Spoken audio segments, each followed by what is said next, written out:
السلام عليكم. لسه بنكمل كلامنا عن أصعب الكلمات في الإنجليش. الكلمة دي معناها نفوذ أو تأثير، اسمها leverage.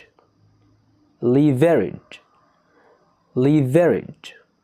الكلمة دي معناها جرم سماوي أو نجم أو شخص لامع، اسمها luminary. luminary luminary. طب الكلمة دي معناها مجنون أو معتوه، lunatic. lunatic lunatic. الكلمة دي معناها شهم أو سمح، magnanimous. magnanimous magnanimous. الكلمة دي معناها اللغة الصينية أو اليوسفي، اسمها mandarin. mandarin